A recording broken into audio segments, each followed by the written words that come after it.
أعوذ بالله من الشيطان الرجيم. بسم الله الرحمن الرحيم. الحمد لله رب العالمين الرحمن الرحيم مالك يوم الدين. إياك نعبد وإياك نستعين. اهدنا الصراط المستقيم صراط الذين أنعمت عليهم غير المغضوب عليهم ولا الضالين. آمین. یہ پہلی سورت سورہ فاتحہ ہے. اس سورت کے اندر قرآن کریم کا خلاصہ بیان کیا گیا ہے. سورہ فاتحہ کا ایک نام ہے ام الکتاب. ام الکتاب کا معنی ہے اصل الکتاب، کتاب کی اصل. تو قرآن کریم کا خلاصہ اس صورت میں بیان کیا گیا ہے. پورے قرآن کا خلاصہ جو اصل الاصول ہے، تین بڑی باتیں اللہ نے عقائد کی، تین بڑی باتیں قرآن میں بیان کی ہیں. ایک عقیدہ ہے توحید کا کہ اللہ اپنی ذات و صفات میں وحدہ لا شریک ہے، اس کے ساتھ کوئی شریک نہیں. دوسرا عقیدہ ہے رسالت کا، اللہ نے انبیاء علیہ السلام کو دنیا میں انسانوں کے ہدایت کے لیے بھیجا، آخر میں محمد صلی اللہ علیہ وسلم تشریف لائے. تیسرا عقیدہ ہے آخرت کا کہ ایک دن آنے والا ہے، اس دن حساب و کتاب ہوگا.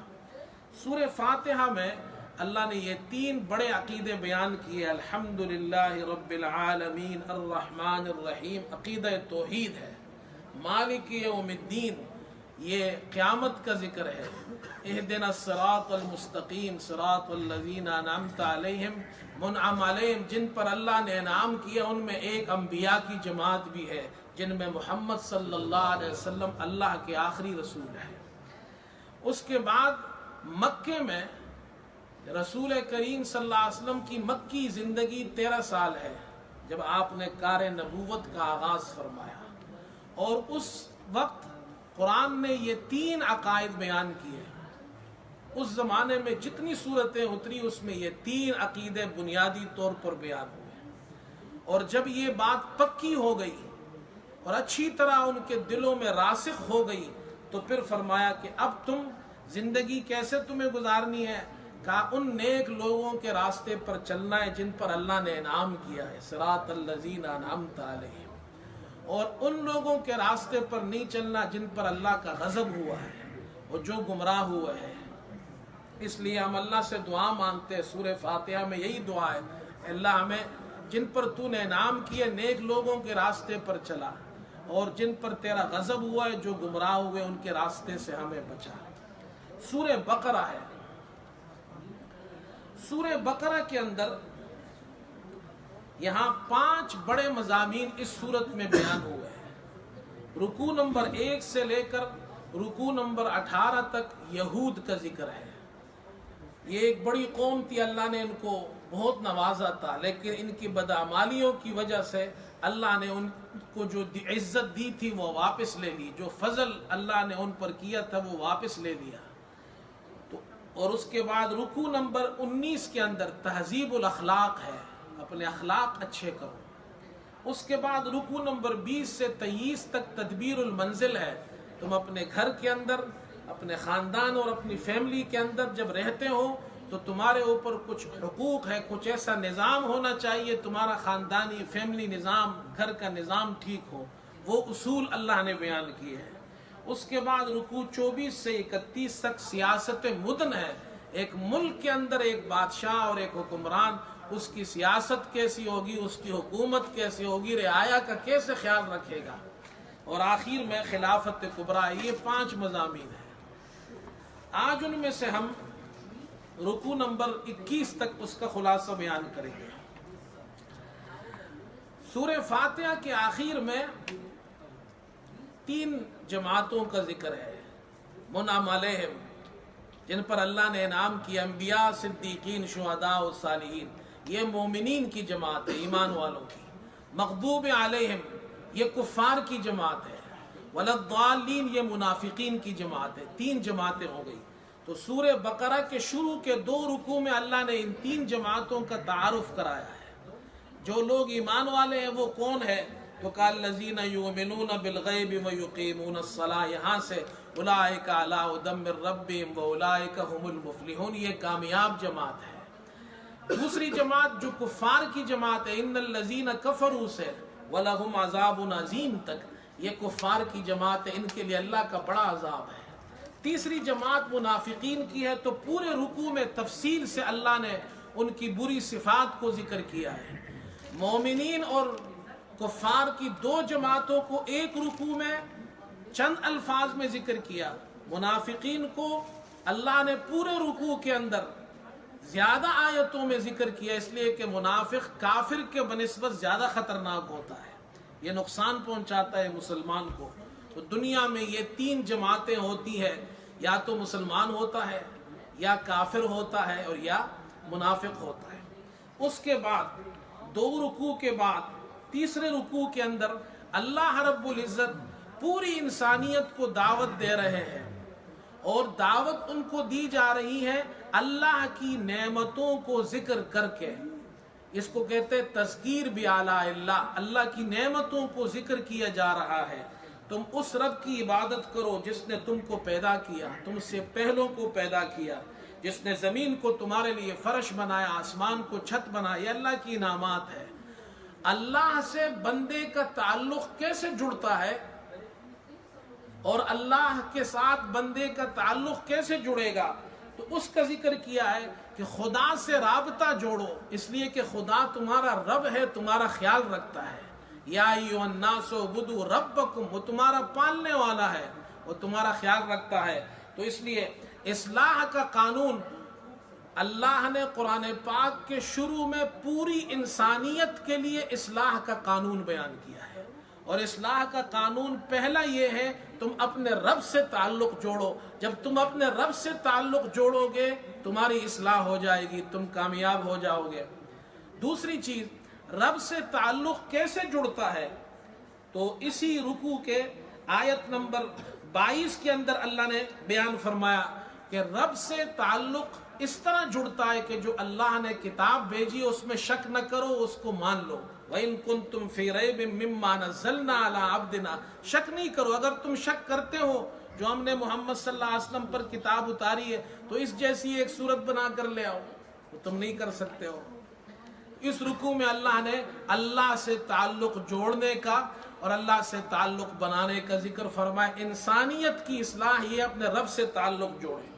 اس کے بعد رکوع نمبر 4 کے اندر اللہ سے تعلق کیسے جڑتا ہے، تو اس کو بیان کیا ہے کہ اللہ سے تعلق انسان کا جڑنا اس کے لیے ضروری ہے کہ اللہ نے جو تعلیمات، جو وحی اپنے نبیوں پر اتاری ہے، اس وحی کی ضرورت ہے انسانیت کے لیے، اس کی اصلاح کے لیے، تو ضرورت وحی کو بیان کیا ہے۔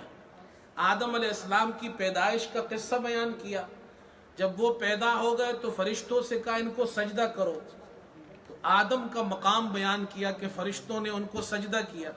پھر ان سے غلطی ہو گئی، وہ دنیا میں آ گئے، جنتی پھل کھا لیے انہوں نے، تو اللہ فرماتے ہیں فَتَلَقَّىٰ آدَمُ مِن رَبِّهِ كَلِمَاتٍ فَتَابَ عَلَيْهِ، یہ آیت نمبر 57 کے اندر پھر اللہ فرماتے ہیں حضرت آدم نے اپنے رب سے چند کلمات حاصل کیے، فتاب علیہ انہ هو التواب الرحیم، اللہ نے ان کی توبہ قبول فرمائی۔ انہوں نے توبہ کی، اللہ نے ان کی توبہ قبول کی۔ اللہ نے فرمایا حضرت آدم کو توبہ کرنے کے لیے چند کلمات کی ضرورت تھی جو انہوں نے اللہ سے حاصل کیے۔ جب ان کو اللہ سے کلمات حاصل کرنے کی ضرورت ہے تو پھر ان کے بچوں کو، انسانیت کو اللہ سے جو وہی پیغمبروں پر اللہ نے نازل کی اس کی ضرورت نہیں ہے؟ تمہیں بھی ضرورت ہے کہ اللہ کی طرف سے تمہاری اصلاح اللہ نے جو کی ہے وہ اس تعلیمات کے مطابق تم زندگی گزارو۔ اس کے بعد رکوع نمبر 5 ہے۔ رکوع نمبر 5 جیسے میں نے شروع میں کہا کہ یہ جو سورت ہے، اس سورت میں زیادہ تر خطاب بنی اسرائیل سے ہے، مدنی سورت ہے یہ۔ اور مدینہ کے اندر جب رسول کریم صلی اللہ علیہ وسلم تشریف لے گئے ہجرت کے بعد تو وہاں بنی اسرائیل تھے، تو ان بنی اسرائیل سے خطاب ہو رہا ہے۔ ان بنی اسرائیل کے بارے میں اس رکوع کے اندر، رکوع نمبر 5 کے اندر یہ بات بیان کی جا رہی ہے کہ یہ ایک زمانے میں بڑی جماعت تھی، اللہ نے بڑا انعام کیا تھا، فضیلت سے ان کو نوازا تھا، لیکن ہوا کیا کہ ان کی بدعمالیوں کی وجہ سے یہ جماعت ناکام ہو گئی، اللہ کے یہاں یہ خسارے والی جماعت ہو گئی، نقصان اٹھانے والی، فیل ہو گئی یہ جماعت۔ تو یہاں یہ بیان کیا جا رہا ہے بنی اسرائیل کی جماعت فیل ہو گئی، اب ایک ایسی جماعت کی ضرورت ہے جس کے پاس خدا کی صحیح تعلیمات ہو، اور اس جماعت کے فیل ہونے کو اللہ نے بیان کیا، فرمایا وَلَا تَلْبِسُوا الْحَقَّ بِالْبَاطِلِ، اللہ فرماتے ہیں کہ سچ میں جھوٹ نہ ملاؤ، وَتَكْتُمُوا الْحَقَّ، تم سچ میں جھوٹ ملاتے ہو، حق کو چھپاتے ہو، اور أَتَأْمُرُونَ النَّاسَ بِالْبِرِّ وَتَنْسَوْنَ أَنفُسَكُمْ، لوگوں کو تم نیکی کا حکم دیتے ہو، اپنے آپ کو بھول جاتے ہو، خود عمل نہیں کرتے۔ تو یہ جماعت ناکام ہو گئی ہے، اب ایسی جماعت کی ضرورت ہے جس کے پاس صحیح تعلیمات ہو۔ اس کے بعد رکوع نمبر 6 ہے، رکوع نمبر 6 کے اندر بنی اسرائیل کو دعوت دی جا رہی ہے، اور دعوت دینے کے لیے اللہ پاک تذکیر بما بعد الموت، موت کے بعد کیا ہوگا اللہ اس کو ذکر کر رہے ہیں، تذکیر بھی اعلیٰ اللہ، اللہ اپنی نعمت کو ذکر، اللہ دعوت دو طریقے سے دے رہا ہے، ایک یہ کہ اللہ کی نعمتوں کو یاد کرو، یا بنی اسرائیل اذکروا نعمتی التی انعمت علیکم، جو نعمتیں میں نے تم پر کی اس کو یاد کرو، تو اللہ کی نعمتوں کو یاد کرو گے تو اللہ کی مانو گے۔ دوسری دعوت اس طرح دی جا رہی ہے وَاتَّقُوا يَوْمًا لَا تَجْزِي نَفْسٌ عَن نَفْسٍ شَيْئًا، اس دن سے ڈرو، اللہ فرما رہے ایسا دن آنے والا ہے لا تجزی نفس عن نفس شیئا، کوئی شخص بھی کسی کے کوئی کام نہیں آئے گا، ولا يقبل منها شفاعہ، سفارش نہیں قبول کی جائے گی، ولا يؤخذ منها عدل، کسی کے طرف سے بدلہ قبول نہیں لیا جائے گا، ولا هم ينصرون، نہ ان کی مدد کی جائے گی۔ آدمی چار طرح سے اپنے آدمیوں کو چھڑاتا ہے، یا تو اس کے بدلے کسی اور کو دے دے، اس کو نکال لے، یا کوئی جناب سفارش کر لے، یا کوئی جناب کیا ہے جا کے بدلہ تاوان دے دے، یا اس کے پاس طاقت ہو تو جماعت اور طاقت کے بلبوتے پر اپنا بدلہ بندہ چھڑا لے۔ اللہ فرماتے ہیں چار کاموں میں سے قیامت میں کوئی بھی کام نہیں ہوگا، جو اللہ کی پکڑ میں آ گیا وہ بچ نہیں سکتا ہے۔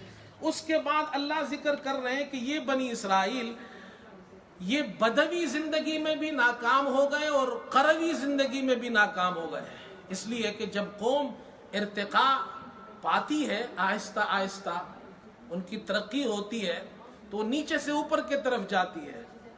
پہلے وہ لوگ شروع میں ایک بدوی زندگی گزارتے ہیں، بیابانوں میں، صحراؤں میں، ان کے پاس سہولتیں نہیں ہوتی ہے، کوئی عیش کا سامان نہیں ہوتا، سادہ سا کھانا کھاتے ہیں لوگ۔ آپ نے دیکھا ہوگا جو صحرا میں لوگ رہتے ہیں، پھر آہستہ آہستہ گاؤں بننا شروع ہو جاتے ہیں، پھر قصبے بنتے ہیں، پھر شہر بنتے ہیں، پھر بڑے بڑے جناب کیا سہولتیں انسان کو حاصل ہوتی ہے۔ اللہ نے کہا یہ بنی اسرائیل ہر دور میں، ارتقاء کے ہر دور میں فیل ہو گئے۔ تو پہلا دور بدوی زندگی، جب یہ صحرا میں تھے، وَظَلَّلْنَا عَلَيْكُمُ الْغَمَامَ وَأَنزَلْنَا عَلَيْكُمُ الْمَنَّ وَالسَّلْوَىٰ، اللہ نے ان پر سایہ، بادل کا سایہ رکھا، من اور سلوہ دیا، وہ صحرا میں تھے میدان تیم کے اندر۔ لیکن اللہ فرماتے ہیں وَمَا ظَلَمُونَا وَلَٰكِنْ كَانُوا أَنفُسَهُمْ يَظْلِمُونَ، انہوں نے اپنے آپ پہ بڑا ظلم کیا، اس وقت بھی وہ اللہ کی نافرمانی کرتے رہے جب وہ صحرا کی زندگی گزار رہے تھے۔ پھر اللہ فرماتے ہیں وَإِذْ قُلْنَا ادْخُلُوا هَٰذِهِ الْقَرْيَةَ، اللہ فرماتے ہیں اس قریے میں، اس بستی علاقے میں داخل ہو جاؤ، اور جو تمہیں کھانا ہے وہاں کھاؤ، وَادْخُلُوا الْبَابَ سُجَّدًا، سجدے کے ساتھ داخل ہو، اور اللہ سے کہو اللہ ہمیں معاف کر دے، حِطَّةٌ حِطَّةٌ۔ لیکن ان ظالموں نے حِطَّةٌ کو معافی مانگنے کے بجائے حِنْطَةٌ حِنْطَةٌ، گندم گندم گندم مانگنا، یہ کہنا شروع کیا، سجدے کے بجائے الٹے داخل ہو گئے۔ تو اللہ فرماتے ہیں اللہ نے ان ظالموں پر اپنا عذاب نازل کیا۔ تو یہ شہری زندگی میں اور قروی زندگی میں بھی ناکام ہو گئے۔ اس کے بعد اگلا رکوع رکوع نمبر 7 کے اندر اللہ فرما رہے مصری زندگی، اگر یہ کسی شہر میں پہنچ جائے، شہر کے اندر، تب بھی یہ ناکام ہے۔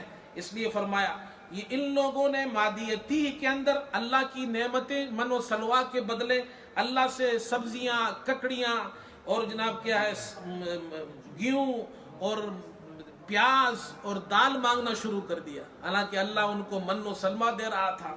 اللہ فرماتے اہبطوا مصرا فإن لكم ما سألتم، کسی شہر میں اترو، جو تم مانگتے ہو وہاں تمہیں ملے گا، لیکن وضربت علیہم الذلۃ والمسکنہ، اللہ فرماتے ہیں کہ ان پر ذلت اور محتاجی ڈال دی گئی ہے، یہ شہر میں بھی رہیں گے تو بھی ناکام ہے۔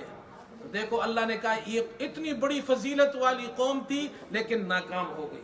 اس کے بعد رکوع نمبر 8 ہے، اس میں یہود کے 3 بیماریوں کو ذکر کیا جا رہا ہے۔ ایک بیماری تولی 64 آیت کے اندر، دوسری بیماری ان کی ہیلہ سازی کرنا آیت نمبر 65 میں، اور تیسری بیماری ان کا گناہوں کے اندر بہت زیادہ اتنا گھسنا کہ نبی کی تعلیمات کو بھی وہ اب سیریس نہیں لیتے ہیں، اس کا بھی مذاق اڑاتے ہیں، اس کو تعمق کہتے ہیں، یہ پوری طرح گناہ کے دلدل میں پھنس چکے ہیں۔ یہ 3 بیماریاں ذکر کی۔ ثم تولیتم من بعد ذلک، اس کے بعد اللہ فرماتے تم پھر گئے۔ اللہ کس کے بعد؟ اللہ نے تم سے عہد لیا، طور پہاڑ تم پہ اٹھا لیا اور تم سے کہا جو تمہیں دیا گیا یہ کتاب دی گئی اسے مضبوطی سے پکڑو، لیکن اللہ فرماتے تم پھر بھی باز نہیں آئے، تم پھر گئے۔ دوسری بیماری اللہ نے ذکر کی، ہفتے کے دن شکار سے ان کو منع کیا گیا تھا لیکن انہوں نے ہیلہ کیا، اور وہ جناب کیا ہے ایک دن پہلے آ کر وہ اپنے حوضوں میں مچھلیوں کو جمع کر لیتے تھے اور پھر دوسرے دن اس کا شکار کرتے تھے۔ تیسری بیماری ذکر کی کہ نبی ان کو سمجھا رہے ہیں، اللہ کا حکم بتا رہے ہیں اور وہ اس پر عمل نہیں کر رہے، ایسے سرکش ہو گئے۔ اللہ کے نبی موسیٰ علیہ السلام نے کہا جب ایک آدمی ان میں مر گیا، کہا تم ایک گائے ذبح کرو اور پھر اس کا گوشت اس مقتول کے جسم پر لگاؤ تو یہ بول پڑے گا قاتل کون ہے۔ انہوں نے بجائے اس پر عمل کرنے کے کہا آپ ہمارے ساتھ ہنسی کرتے ہیں، اور پھر اس پر جناب کیا ہے اس قسم کی سوالات شروع کر دیے کہ اپنے لیے مزید مشکل پیدا کر دی۔ رکوع نمبر 9 اس کے بعد آ رہا ہے۔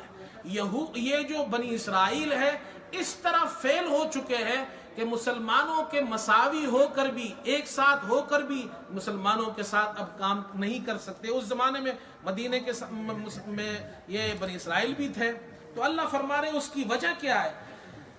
اللہ اکبر۔ افتطمعون ان یؤمنوا لکم وقد کان فریق منهم یسمعون کلام اللہ ثم یحرفونہ من بعد ما قالوہ وهم یعلمون۔ کیا تمہیں یہ امید ہے کہ یہ ایمان لے آئیں گے اور ان میں ایک جماعت اللہ کا کلام سنتی ہے پھر اس میں تحریف کرتی ہے، من بعد ما قالوہ، جان بوجھ کر سمجھتے ہوئے؟ تو جو اللہ کی کتاب میں تحریف کرتی ہے وہ تمہارے ساتھ کیسے کام کرے گی؟ ایک جماعت جب کسی جماعت کے ساتھ مل کر اکٹھے کام کرتی ہے تو ایک جماعت اس میں لیڈ کرتی ہے، دوسری جماعت اتباع کرتی ہے، ٹھیک ہے؟ یا تو یہ جماعت لیڈ کرے گی یا یہ والی جماعت لیڈ کرے گی، دو صورت ہے، یا دونوں ایک ساتھ کام کرے گی۔ اللہ فرماتے ایک زمانہ تھا کہ یہ بنی اسرائیل لیڈ کرتے تھے، لیکن اب لیڈ تو کرنا دور کی بات ہے، یہ تمہارے ساتھ مساوی ہونے کے بھی برابر نہیں ہے، اس لیے کہ خدا کی کتاب میں تحریف کرتے ہیں۔ پھر فرمایا ان کے اندر ایک علمی کمزوری بھی ہے، اور علمی کمزوری کیا ہے؟ فَوَيْلٌ لِّلَّذِينَ يَكْتُبُونَ الْكِتَابَ بِأَيْدِيهِمْ، اللہ فرماتے ہیں ویل ہے، افسوس ہے، ہلاکت ہے ان لوگوں کے لیے جو اب کتاب کو اپنے ہاتھوں سے لکھتے ہیں پھر کہتے ہیں ھذا من عند اللہ، یہ اللہ کی طرف سے ہے، اللہ کی کتاب کو بدل ڈالتے ہیں، اللہ کے حکموں کو بدل ڈالتے ہیں، لیشتروا بہ ثمنا قلیلا، تاکہ اس سے کچھ پیسہ کمائیں، پیسے کمانے کے لیے اللہ کے حکموں کو بدل۔ یہ بڑی کمزوری ہے ان کے اندر، علمی کمزوری بھی ہے اور عملی کمزوری بھی ہے۔ پھر اللہ نے یہ علمی کمزوری اللہ نے یہاں بیان کی، اب عملی کمزوری اگلے رکوع نمبر 10 کے اندر بیان کیا جا رہا ہے، آیت نمبر 84 اور 85 میں۔ وَإِذَا خَذْنَا مِيثَاقَكُمْ لَا تَسْفِكُونَ دِمَاءَكُمْ وَلَا تُخْرِجُونَ أَنفُسَكُمْ مِنْ دِيَارِكُمْ۔ مدینے کے اندر یہود کے 2 قبیلے تھے، بنو قریظہ اور بنو نذیر۔ مشرکین کے 2 قبیلے تھے، اوس اور خزرج۔ ان اوس و خزرج میں جھگڑا ہوتا تھا تو یہ بنو نذیر اوس کے ساتھ اور بنو قریظہ اوس کے ساتھ اور بنو نذیر خزرج کے ساتھ مل گئے۔ جب اوس و خزرج لڑتے تھے تو یہ بنی اسرائیل بھی آپس میں لڑتے تھے، ایک دوسرے کو قتل کرتے تھے۔ اللہ فرماتے ہیں تم سے عہد لیا تو تم ایک دوسرے کو قتل نہیں کرو گے، لیکن تمہاری بدعملی یہاں تک پہنچی کہ اب تم ایک دوسرے کو قتل کرتے ہو۔ اللہ اکبر۔ اس کے بعد اللہ نے یہ فرمایا ان بنی اسرائیل کے اندر ایسی بیماریاں ہیں جو رکنے والی نہیں ہے، یہ پکی ہو چکی ہے، یہ پرماننٹ بیمار ہو چکے ہیں۔ تو وہ بیماریاں اللہ نے ذکر کی اگلے رکوع نمبر 4 کے اندر۔ وہ بیماریاں کیا ہے؟ آیت نمبر 87 اور 88 میں وَلَقَدْ آتَيْنَا مُوسَى الْكِتَابَ وَقَفَّيْنَا مِن بَعْدِهِ بِالرُّسُلِ وَآتَيْنَا عِيسَى ابْنَ مَرْيَمَ الْبَيِّنَاتِ وَأَيَّدْنَاهُ بِرُوحِ الْقُدُسِ أَفَكُلَّمَا جَاءَكُمْ رَسُولٌ بِمَا لَا تَهْوَىٰ أَنفُسُكُمُ اسْتَكْبَرْتُمْ فَفَرِيقًا كَذَّبْتُمْ وَفَرِيقًا تَقْتُلُونَ۔ جب بھی رسول آیا ان کے پاس ایسی تعلیمات لے کر جو ان کی خواہشات کے مطابق نہیں تھی، تو اللہ فرماتے تم نے تکبر کیا، بعض نبیوں کی تم نے تکذیب کی، بعضوں کو تم نے قتل کر دیا، نبیوں کو قتل کر دیا۔ اور پھر یہ بھی بیماری ان میں تھی، کہتے تھے وَقَالُوا قُلُوبُنَا غُلْفٌ، ہمارے دلوں پر جناب غلاف چڑھا ہوا ہے، ہم پر کوئی بات اثر نہیں کرتی ہے۔ اللہ فرماتے بل لعنہم اللہ، اللہ کی لعنت ہے ان پر۔ جب اللہ کی لعنت ہوتی ہے تو پھر نبی کی بات بھی وہ نہیں مانتے ہیں۔ اس کے بعد اگلے رکوع ہے رکوع نمبر، یہ رکوع نمبر 11 تھا، اب رکوع نمبر 12 ہے۔ اللہ فرماتے ایک تو ان کا انحطاط ہے، انحطاط کا، زوال کا شکار ہو گئے یہود، یہ بنی اسرائیل، لیکن جب زوال کا شکار ہو رہے تھے تب بھی اپنی اصلاح نہیں کی، بلکہ اس مشغلے میں پڑ گئے کہ اللہ کی تعلیمات کو چھوڑ کر شیطان کی باتوں کو ماننے لگے اور جادو سیکھنے لگے۔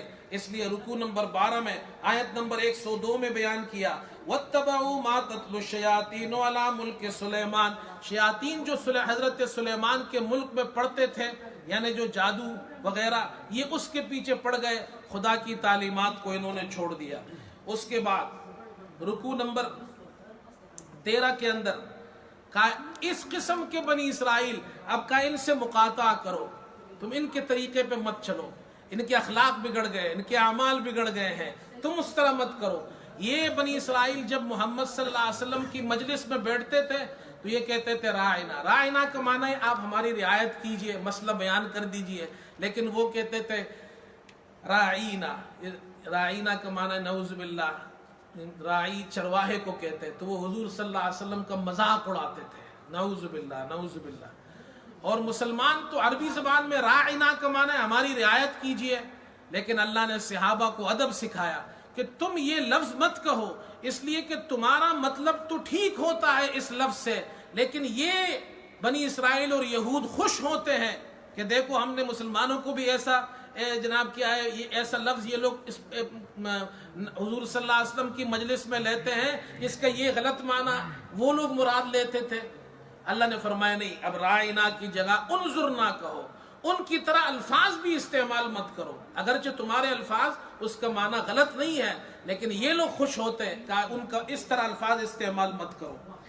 دوسرا، یہود نے کہا یہ قبلہ بیت المقدس کی طرف تھا، 16 مہینے حضور صلی اللہ علیہ وسلم نے مسجد نبوی مدینے میں قبلے بیت المقدس کی طرف رخ کر کے نماز پڑھی، پھر اللہ کا حکم آیا بیت اللہ کی طرف نماز پڑھو۔ انہوں نے کہا اگر یہ اللہ کی تعلیمات ہوتی تو نعوذ باللہ، یہ کہنے لگے یہ قبلہ کیسے انہوں نے جناب کیا ہے بدل دیا، یہ تو ہو نہیں سکتا۔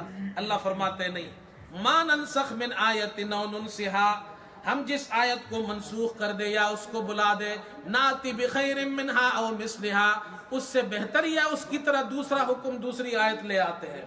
اللہ نے فرمایا نسخ ہوتا ہے، ایک حکم آیا وہ ایک وقت کے لیے ہوتا ہے، پھر وہ اللہ پاک دوسرا حکم دیتے، پہلا والا حکم منسوخ ہو جاتا ہے۔ تو یہ رکوع نمبر 13 کے اندر اللہ رب العزت نے یہ اس کا جواب دیا ہے۔ یہاں اللہ نے مختصراً جواب دیا آیت نمبر 106 کے اندر، آگے تحقیقی جواب آئے گا۔ رکوع نمبر 14 کے اندر اللہ فرما رہے ہیں بیت اللہ، اللہ اکبر، جس پر تم اعتراض کر رہے ہو، یہ بیت اللہ اور اس قبلے کی تم جناب کیا ہے انکار کر رہے ہو، تم جو یہ بحث چھیڑ رہے ہو، تم لوگوں کو بیت اللہ سے روکنا چاہتے ہو، یہ جو عظیم گھر ہے اللہ کا، اس گھر میں عبادت کرنے سے روکنا بہت بڑا گناہ ہے۔ وَمَنْ أَظْلَمُ مِمَّنْ مَنَعَ مَسَاجِدَ اللَّهِ أَنْ يُذْكَرَ فِيهَا اسْمُهُ، اللہ فرماتے ہیں اس سے بڑا ظالم کون ہوگا جس نے اللہ کی مسجد میں اس کا نام لینے کی ممانعت کی، کہ اللہ کا نام نہ لیا جائے، لوگوں کو اس سے روکا۔ وَسَعَىٰ فِي خَرَابِهَا، اور اس کی ویران کرنے اور خرابی کی کوشش کی۔ اللہ نے فرمایا تمہارا اصل مقصد یہ ہے، تم لوگوں کو بیت اللہ کے اندر عبادت کرنے سے روکنا چاہتے ہو۔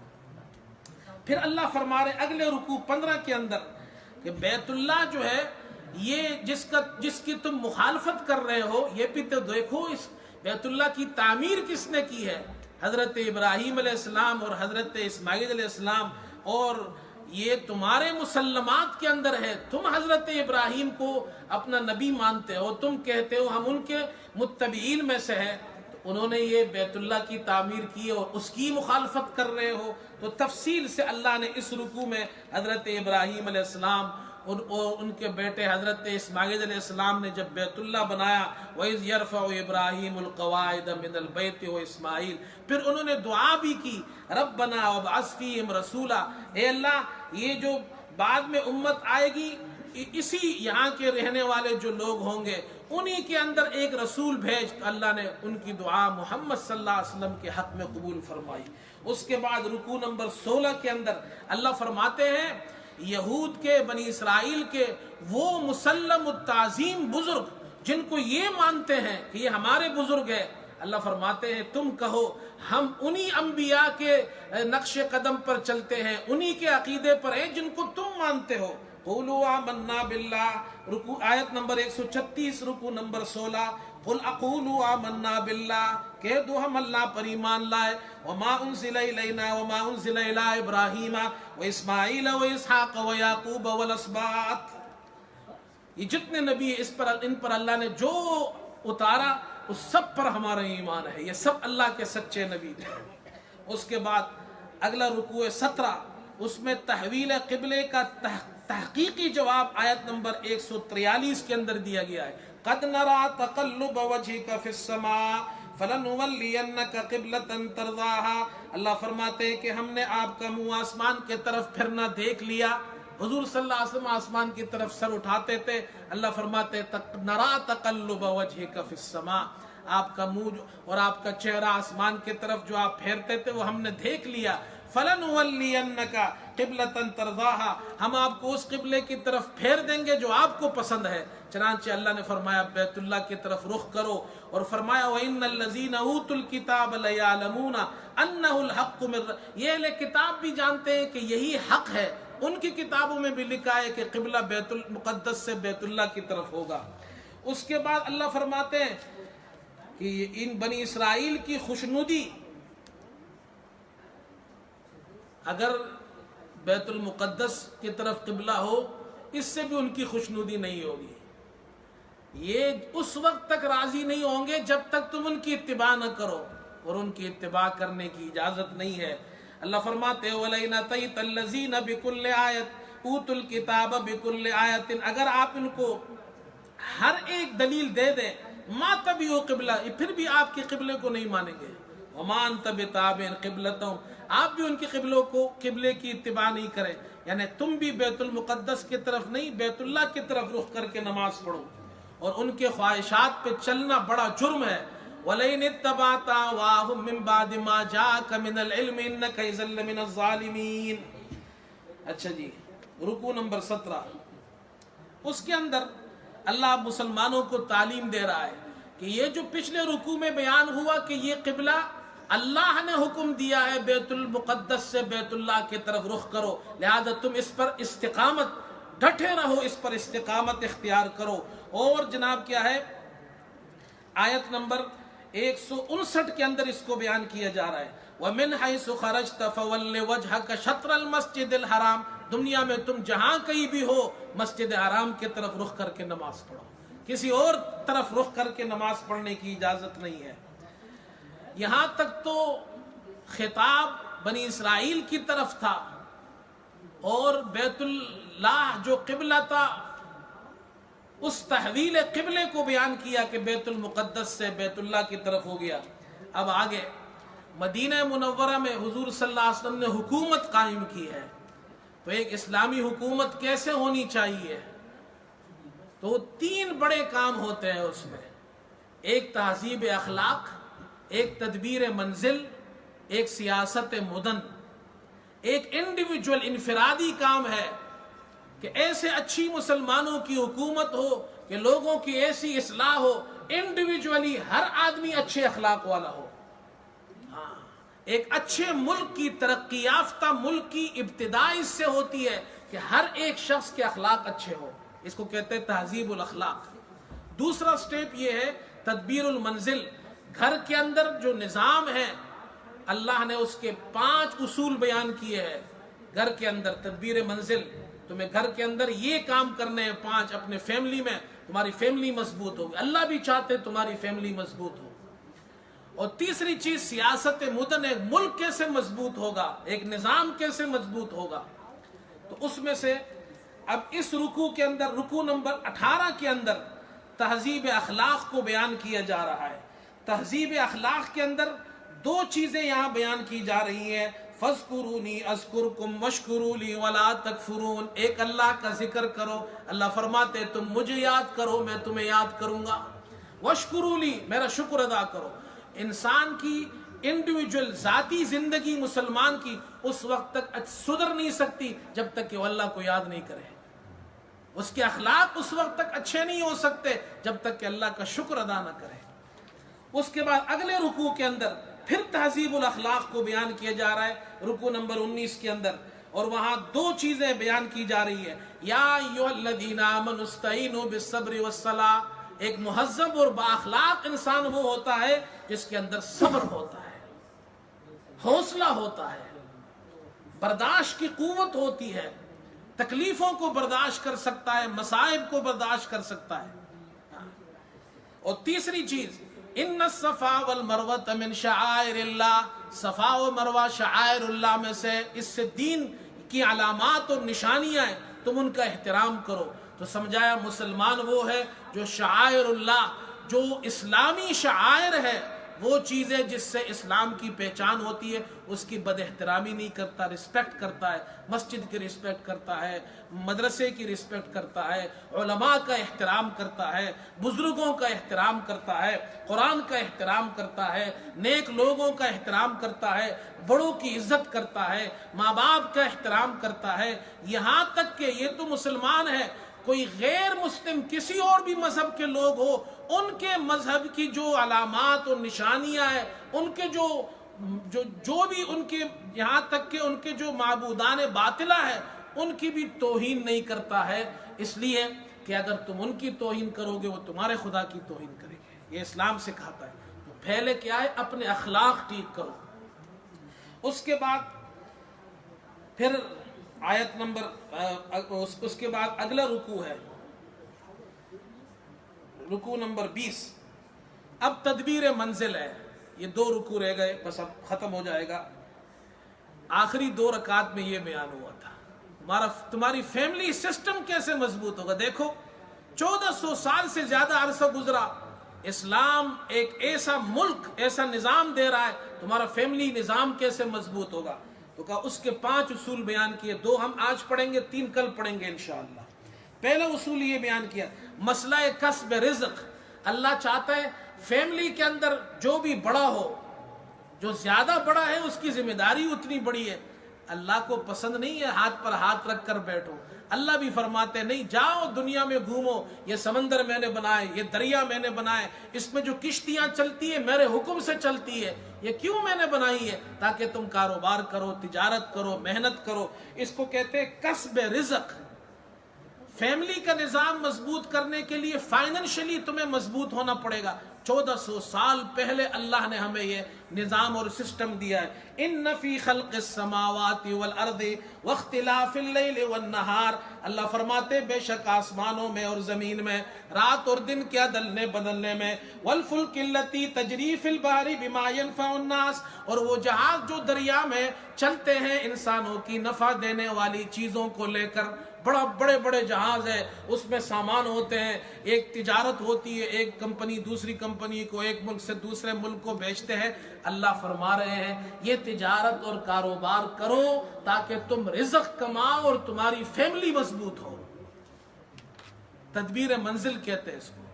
اور اس کے بعد اگلا رکوع ہے، رکوع نمبر 21 کے اندر، یا ایھا الناس کلوا مما فی الارض حلالا طیبا، کلوا مما فی الارض، جو زمین کے اندر ہے جو بھی چیزیں ہیں اس میں سے جو حلال اور پاک ہے وہ کھاؤ۔ معنی کیا ہے کہ یہ اصول بیان کیا صرف اموال، تم پیسہ کماتے ہو، اس کمانے کے بعد اس کو صرف کیسے کرنا ہے، حرام چیزوں پہ صرف نہیں کرنا، یعنی پیسہ تو تم نے بڑی محنت سے کمایا، اب اس کو ضائع مت کرو۔